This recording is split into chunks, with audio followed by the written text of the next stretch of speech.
Le fleuve Saint-Laurent, l'une des merveilles du Québec. Une richesse qui nous vient de nos ancêtres qui ont su en prendre grand soin. Comme nous le savons tous si bien de nos jours, le fleuve a perdu sa forme. Il a été grandement endommagé par les métaux tels que l'aluminium, le mercure, provenant majoritairement des Grands Lacs. La force économique liée à son exploitation a beaucoup aidé le Québec, mais il est temps de rendre au fleuve ce qui lui est dû. Le fleuve est rendu à un point tel que nous ne pouvons plus nous baigner, pêcher ou se laver dans son eau. Notre temps est venu de redonner au fleuve sa pureté et sa beauté. La pollution accumulée depuis des années dans les différents lacs comme le lac Saint-François, où les concentrations de TBC et de BPC sont très élevées, polluent grandement le fleuve. Des métaux comme le chrome, le zinc et des millions d'autres tonnes de substances toxiques se font traîner au travers de la région par les courants et les animaux. La majeure partie de ces toxines viennent de Détroit, Toronto et Chicago.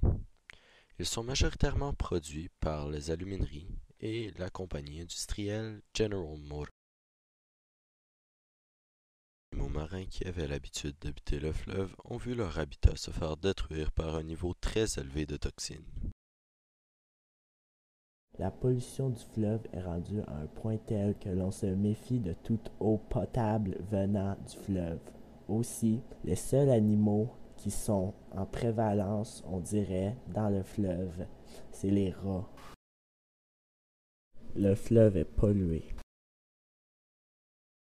Tranquillement, mais sûrement, des lois et des agissements de différents groupes nous aident à redonner sa beauté à notre fleuve.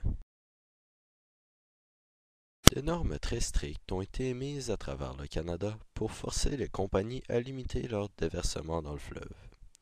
Certaines usines ont dû fermer et d'autres payer des amendes aux allures exorbitantes pour avoir causé des dommages trop grands à l'environnement. Le fleuve est présentement en réémission. Durant la dernière décennie, le niveau de toxines a énormément diminué. Certaines personnes ont été interrogées et disent avoir recommencé à pêcher et à manger leurs prises. Certains pêcheurs affirment ne pas avoir eu aucun problème avec leurs poissons qu'ils ont pris ici même, au quai de la promenade Champlain.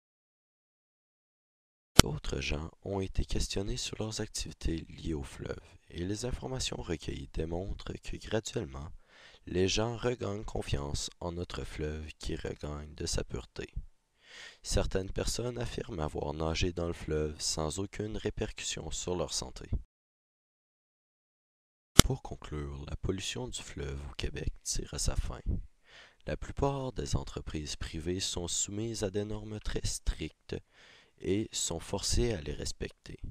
Si une entreprise ne suit pas les normes, elle est chargée d'énormes amendes et peut être forcée à fermer ses portes.